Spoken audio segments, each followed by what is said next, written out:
ꯄꯨꯟꯁꯤ ꯏꯆꯦꯜ ꯆꯦꯅꯦꯜꯒꯤ ꯅ꯭ꯌꯨꯁ ꯑꯞꯗꯦꯠꯇ ꯃꯌꯥꯝꯕꯨ ꯇꯔꯥꯝꯅ ꯑꯣꯛꯆꯔꯤ ꯍꯧꯖꯤꯛ ꯐꯥꯎꯕꯒꯤ ꯑꯣꯏꯕ ꯑꯅꯧꯕ ꯑꯞꯗꯦꯠꯁꯤꯡ ꯃꯌꯥꯝꯒꯤ ꯃꯐꯝꯗ ꯊꯝꯖꯔꯤ YSD PDFꯀꯤ ꯂꯤꯗꯔ ꯑꯃ ꯃꯤꯂꯤꯇꯔꯤ ꯖꯨꯟꯇꯥꯒ ꯈꯨꯠꯊꯣꯛꯅꯕꯗ ꯁꯤꯈ꯭ꯔꯦ ꯍꯥꯏꯔꯤ ꯃ꯭ꯌꯥꯟꯃꯥꯔꯗ ꯀꯨꯀꯤ KNA B10 ꯁꯤꯔꯦ ꯍꯥꯏꯔꯤ ꯃ꯭ꯌꯥꯟꯃꯥꯔꯒꯤ ꯀꯥꯆꯤꯟ ꯁ꯭ꯇꯦꯠꯀꯤ ꯕꯥꯃꯣꯁ ꯁꯤꯇꯤꯒꯤ ꯅꯝꯐꯥ ꯚꯤꯂꯦꯖ ꯃꯅꯥꯛꯇ ꯃꯤꯂꯤꯇꯔꯤ ꯖꯨꯟꯇꯥꯒꯤ ꯂꯥꯟꯃꯤ ꯑꯣꯏꯔꯤꯕ ꯇꯠꯃꯥꯗꯣ ꯑꯃꯗꯤ KNA-Bꯒ ꯈꯨꯠꯊꯣꯛꯅꯕꯗ KNA B10 ꯁꯤꯔꯦ ꯍꯥꯏꯔꯤ ꯍꯧꯖꯤꯛ ꯐꯥꯎꯕꯒꯤ ꯑꯣꯏꯅ KNA-B ꯑꯁꯤꯕ ꯑꯅꯤ ꯐꯪꯈꯤꯕꯒ ꯂꯣꯏꯅꯅ ꯈꯨꯠꯂꯥꯏ ꯑꯃꯗꯤ ꯌꯨꯅꯤꯐꯣꯔꯝ ꯀꯌꯥꯃꯔꯨꯝ ꯐꯥꯒꯠꯂꯦ ꯍꯥꯏꯔꯤ ꯆꯨꯔꯆꯥꯟꯄꯨꯔꯗ ꯅꯔꯦꯟꯗ꯭ꯔ ꯃꯣꯗꯤ ꯂꯥꯛꯀꯅꯤ ꯍꯥꯏꯗꯨꯅ ꯂꯝꯕꯤ ꯁꯤꯠꯄ ꯁꯦꯡꯕ ꯇꯧꯕ ꯍꯧꯈ꯭ꯔꯦ ꯍꯥꯏꯔꯤ FMR ꯑꯃꯗꯤ ꯕꯣर्डर फेंसिंग इशूꯒ ꯃꯔꯤ ꯂꯩꯅꯅ ꯅꯥꯒꯥ ꯇꯥꯕ ꯑꯦꯔꯤꯌꯥꯁꯤꯡꯗ ꯏꯀꯣꯅꯣꯃꯤक ब्लॉकेड ꯂꯥꯎꯊꯣꯛꯈ꯭ꯔꯦ ꯍꯥꯏꯅ KUKI2FARE 360 ꯒꯤ ꯄꯣꯁꯠ ꯑꯃꯗ ꯊꯝꯂꯛꯂꯤ ꯅꯍꯥꯟ ꯏꯝꯐꯥꯜꯗ ꯄꯤꯁꯇꯣꯛꯀꯤꯗꯃꯛ ꯂꯥꯛꯂꯝꯕ ꯊꯥꯗꯧ ꯏꯟꯄꯤꯒꯤ ꯅꯤꯡꯈꯝ ꯖꯃꯥꯎ ꯍꯥꯠꯈꯤꯕꯕꯨ ꯌꯥꯅꯤꯡꯗꯕ ꯐꯣꯡꯗꯣꯛꯇꯨꯅ ꯊꯥꯗꯧꯁꯤꯡꯅ ꯀꯨꯀꯤꯁꯤꯡꯒꯤ ꯃꯊꯛꯇ ꯄ꯭ꯔꯣꯇꯦꯁ ꯆꯠꯊꯈ꯭ꯔꯦ ꯍꯥꯏꯔꯤ ꯂꯣꯏꯅꯅ ꯃꯔꯥꯜ ꯂꯩꯕ ꯀꯨꯀꯤꯁꯤꯡ ꯐꯥꯕꯤꯌꯨ ꯍꯥꯏꯅꯁꯨ ꯐꯣꯡꯗꯣꯛꯈ꯭ꯔꯦ ꯏꯝꯐꯥꯜ ꯖꯤꯔꯤꯕꯥꯝ ꯂꯝꯕꯤ ꯅꯦꯁꯅꯦꯜ हाईवे 37 ꯆꯥꯡꯔꯨꯡ ꯈꯣꯡꯆꯥꯡ ꯑꯦꯔꯤꯌꯥꯗ ꯂꯦꯟꯁ꯭ꯂꯥꯏꯗ ꯊꯣꯛꯈ꯭ꯔꯦ ꯍꯥꯏꯔꯤ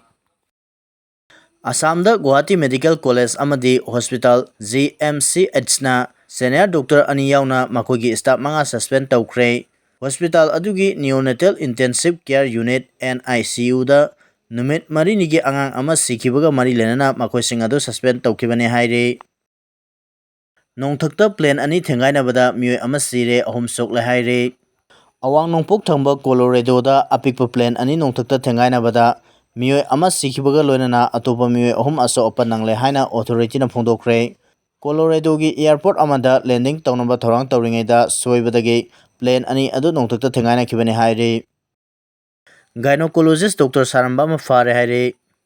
ꯑꯁꯥꯝꯒꯤ ꯁꯤꯜꯆꯔ ꯃꯦꯗꯤꯀꯦल ꯀꯣꯂꯦꯖ ꯑꯃꯁꯨꯡ ꯍꯣꯁꯄꯤꯇꯥꯜ ꯑꯁꯤꯒꯤ ꯒꯥꯏꯅꯣꯀꯣꯂꯣꯖꯤ ꯗꯤꯄꯥꯔꯠꯃꯦꯟꯠꯀꯤ OPDꯗ ꯃꯁꯥꯅ ꯗꯣꯛꯇꯔꯅꯤ ꯍꯥꯏꯖꯕ ꯅꯍꯥ ꯑꯃ ꯀꯁꯥꯔ ꯄꯨꯂꯤꯁꯅ ꯐꯥꯔꯕ ꯃꯇꯨꯡ ꯃꯈꯥ ꯇꯥꯕ ꯏꯟꯚꯦꯁꯇꯤꯒꯦꯁꯟ ꯆꯠꯊꯈ꯭ꯔꯦ ꯍꯥꯏꯔꯤ ꯄꯥꯎ ꯑꯁꯤꯅ ꯃꯈꯥ ꯇꯥꯔꯤꯕꯗꯤ ꯍꯧꯈꯤꯕ ꯑꯥꯒꯁꯠ 19ꯗꯒꯤ ꯁꯤꯜꯆꯔ ꯃꯦꯗꯤꯀꯦल ꯀꯣꯂꯦꯖ ꯑꯃꯁꯨꯡ ꯍꯣꯁꯄꯤꯇꯥꯜꯗ OPDꯒꯤ ꯃꯇꯝꯗ ꯌꯥꯝꯅ ꯊꯥꯖꯗꯕ ꯃꯑꯣꯡꯗ ꯃꯤꯑꯣꯏ ꯑꯃꯅ ꯒꯥꯏꯅꯤꯒꯤ ꯗꯣꯛꯇꯔ ꯁꯥꯗꯨꯅ ꯑꯅꯥꯕꯁꯤꯡ ꯌꯦꯡꯕꯒꯤ ꯃꯇꯧ ꯑꯗꯨ ꯎꯕꯗ ꯍꯣꯁꯄꯤꯇꯥꯜ ꯑꯁꯤꯒꯤ ꯁ꯭ꯇꯥꯐꯁꯤꯡꯅ ꯆꯤꯡꯅꯕ ꯐꯥꯎꯈꯤ ꯂꯣꯏꯅꯅ ꯀꯣꯂꯦꯖ ꯑꯁꯤꯒꯤ ꯄ꯭ꯔꯤꯟꯁꯤꯄꯥꯜ ꯗꯥꯛꯇꯔ ꯕꯥꯁꯇꯔ ꯒꯨꯞꯇꯗ ꯁ꯭ꯇꯥꯐꯁꯤꯡꯅ ꯄꯤꯔꯛꯄ ꯄꯥꯎ ꯑꯗꯨ ꯀꯟꯐꯥꯔꯝ ꯇꯧꯔꯕ ꯃꯇꯨꯡ ꯄ꯭ꯔꯤꯟꯁꯤꯄꯥꯜ ꯃꯁꯥ ꯂꯥꯛꯇꯨꯅ ꯌꯦꯡꯁꯤꯟꯕꯗ ꯗꯣꯛꯇꯔ ꯁꯥꯗꯨꯅ OPD ꯃꯇꯝꯗ ꯌꯥꯎꯕ ꯎꯕꯗꯒꯤ ꯈꯨꯗꯛꯇ ꯀꯁꯥꯔ ꯄꯨꯂꯤꯁꯇ ꯄꯥꯎ ꯄꯤꯔꯒ ꯐꯥꯒꯠꯈꯤꯕꯅꯤ ꯐꯥꯔꯕ ꯃꯤꯑꯣꯏ ꯑꯗꯨꯒꯤ ꯃꯃꯤꯡꯅ ꯍꯨꯏꯁꯦꯟ ꯑꯍꯃꯗ ꯕꯥꯔꯍꯨꯌꯥ ꯀꯧꯏ ꯑꯁꯥꯝꯒꯤ ꯀꯥꯇꯤꯒꯣꯔꯥꯗꯒꯤꯅꯤ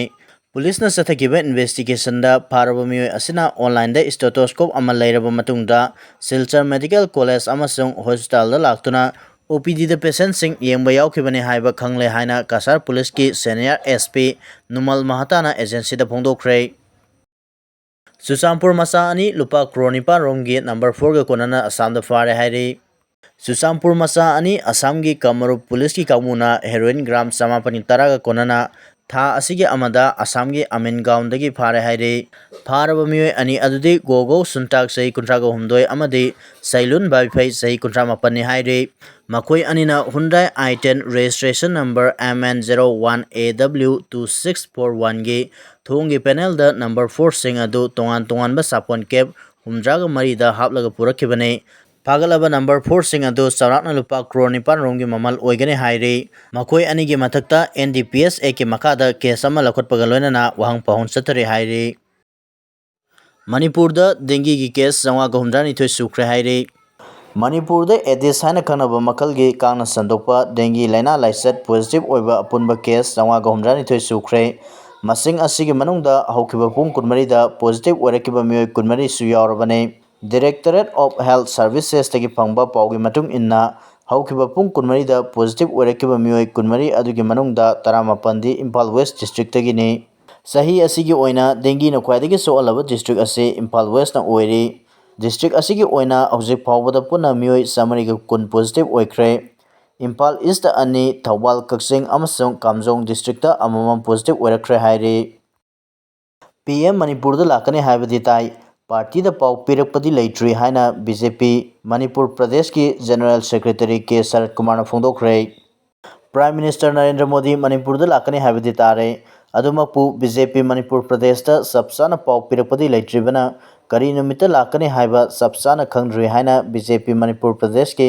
ꯖꯦꯅꯔꯦꯜ ꯁꯦꯀ꯭ꯔꯦꯇꯔꯤ K. ꯁꯔꯠ ꯀꯨꯃꯥꯔꯅ ꯐꯣꯡꯗꯣꯛꯈ꯭ꯔꯦ ꯅꯤꯇꯥꯏ ꯄꯥꯠ ꯆꯨꯇꯦꯛꯇ ꯂꯩꯕ ꯊꯝꯕꯥꯜ ꯁꯪꯂꯦꯟꯗ ꯄꯥꯡꯊꯣꯛꯄ ꯄꯥꯎꯒꯤ ꯃꯤꯐꯝ ꯑꯃꯗ ꯃꯍꯥꯛꯅ ꯍꯥꯏꯈꯤ Prime Minister laklabadi lamdam asida thoklibe irang asigi waroisen ama soidana puraklagani haibagi thajaba lay. Adubu Congress na Manipur da Prime Minister lakte hairambadu haujikti lakadorobanina wakai tawduna Prime Minister laktana ba honaraklagani haina mahana Congress bu maral siki. Paugi mifam aduda K Sarat Kumar na makatana haiki. Manipur Pradesh Congress Committee ki OBC Department ki State Chairperson oiriba Sakir Ahmad na social media da Kanglup Maseli marakta irang thokpa yaba wapam thagalakpa laibak thibane. BJP na kaidongwai dasu Kanglup ki irang thoknaba khankiba leite. Amaromda Kuki ki Civil Society Organization singa Ministry of Home Affairs ki mihut kangbu amaga Delhi da hojik wari sanare. Wari sanabasi loiraba tungda suspension of operation su sangdokpagi matangda Central Government ko wari sananaba thorang tawri. Manipur da ing tapa phibam ama lehanaba center na lakholakiba thorang sing asida